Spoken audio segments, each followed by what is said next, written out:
Contrary to the word self-care, it's not just about the self. So let's talk about it.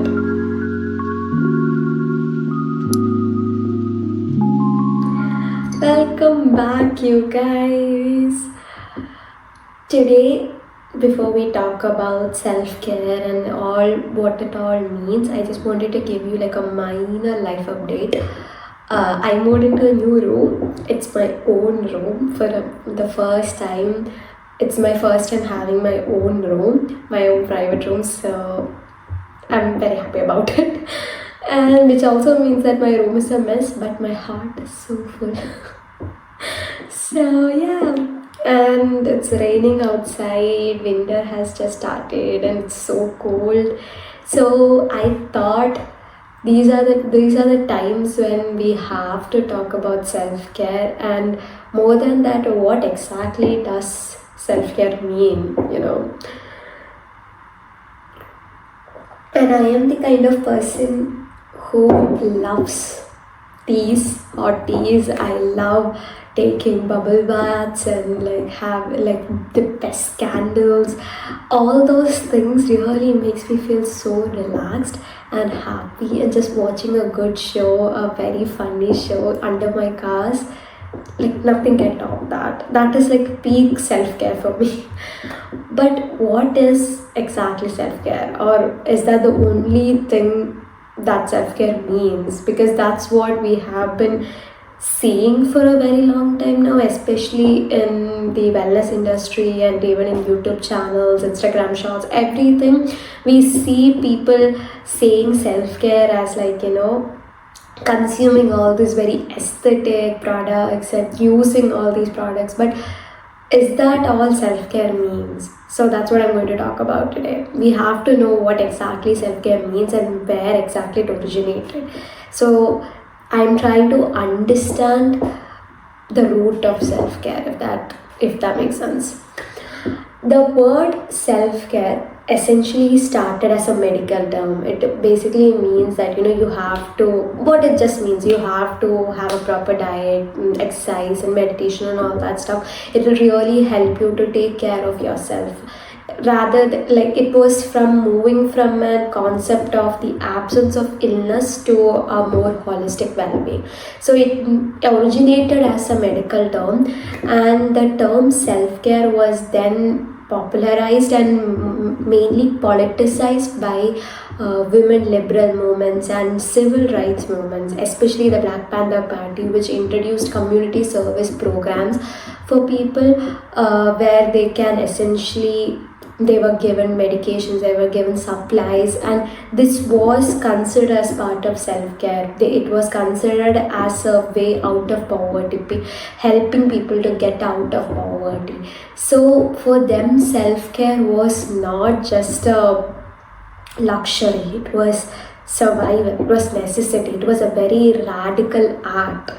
I think it was in the Audre Lorde's book, A Burst of Light. I think she says this one quote where it's like, taking care of myself is not self-indulgence, it's rather self-preservation, and that in itself is an act of political warfare, which is so powerful. Taking care of yourself was a rebellious act, and it definitely is still a very rebellious act in this very late capitalistic society, where we have to constantly grind to our bone, where hustling culture is constantly romanticized. Taking care of ourselves and taking care of our fellow beings is the very act of radicalization. It is a very act of rebellion. Self-care is not just indulgence, it's about necessity. It's about being better at taking care of yourself to the point where it feels like you are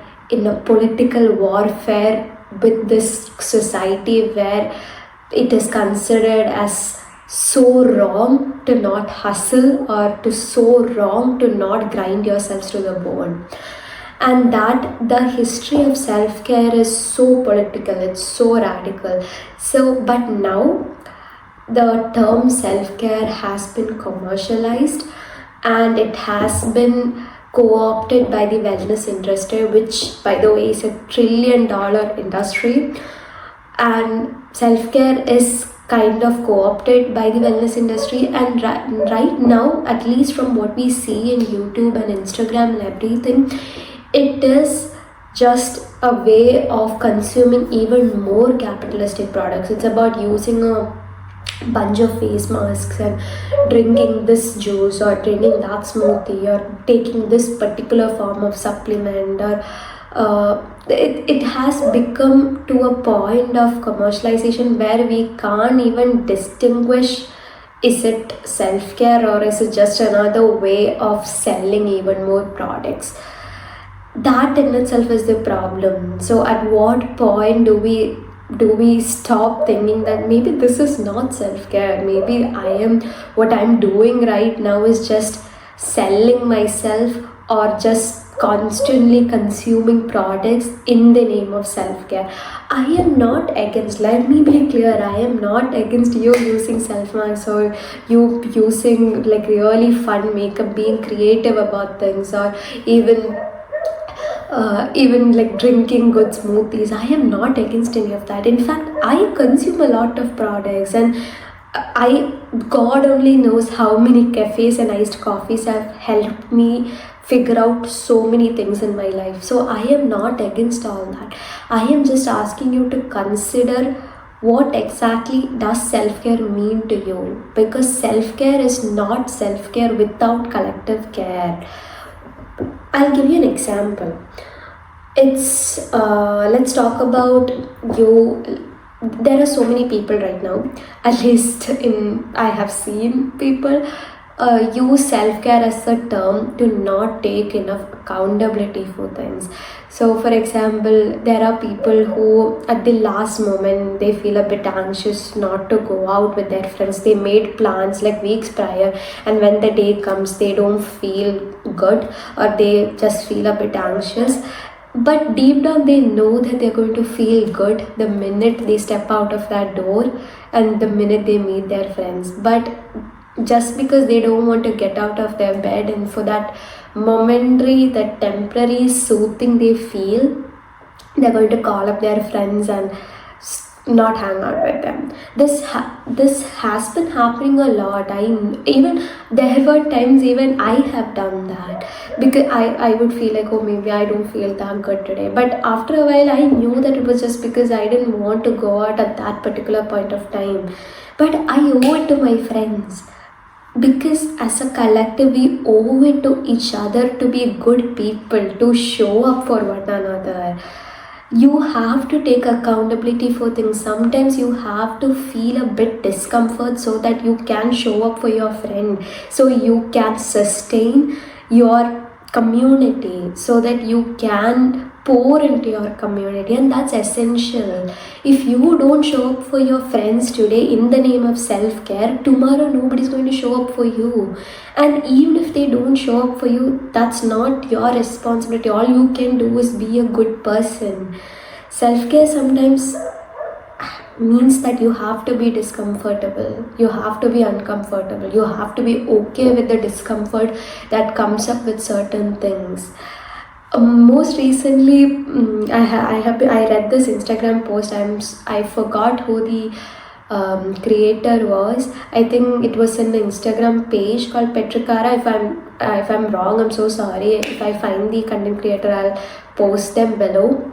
But it was essentially along the lines of, you can't paywall your friendships. You can't, if your friend is coming to you and sharing their sorrows, and you think that, oh, but that is something they have to talk to their therapist, because it makes you a little bit uncomfortable. And I understand taking care of somebody or being open and responsive to somebody's sadness and somebody's fear takes a lot of emotional toll on you. I completely understand that. But thinking that, just because it gives you that little bit of discomfort, your friends should never come and talk to you in the name of self-care, that is not self-care. You are just avoiding discomfort at all costs as possible. The very point of life is to push your boundaries and be there for other people and be there for yourself. if you think that your friend is not allowed to talk to you about these things and they are only there for the fun times, next time something happens to you, you will be only surrounded with people who has your same mindset, who is going to think that, but why are they coming and talking to me? Yeah, therapists can definitely help, but there is something that comes, that love and warmth from your community, that will only happen within your friendships, and another therapist cannot give you that. And I am saying that as a therapist, it's important that you have quality relationships with other people. That's part of life, that is part of self-care, which means that you have to be okay with the discomfort that comes with showing up for your friends, showing up for other people in your life.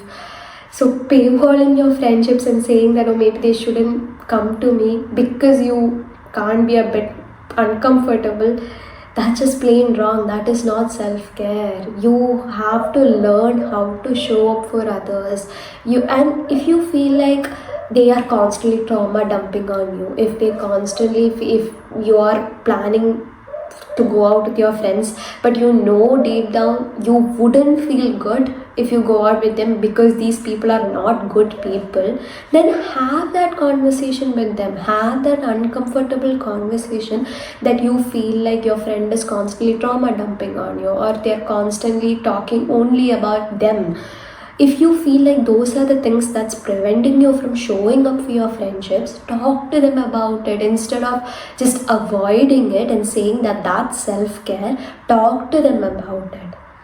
There are so many other ways to deal with things other than just canceling your plans or just not by completely isolating yourself. The term self-care has so much collective power beside it. The very history of self-care is about collective power. So obviously, take your iced coffees, do that relaxing bath, go to places, have fun. I am not against any of that. But understand that self-care also means about having those uncomfortable conversations, showing up for others, constantly enforcing your boundaries, and understanding what the term boundaries mean and what it exactly means to be a person who is a good friend, who is a good sister, who is a good partner. All those things matter, and all those things, that temporary discomfort is part of self-care. So I hope this gave you something, because I have been seeing a lot of talk about self-care industry and a lot about commercialization of self-care industry. So I thought that this is also a very important reminder that collective care is as essential as self-care. It also that self-care cannot exist with you taking care, without the people around you does not feel taken care of.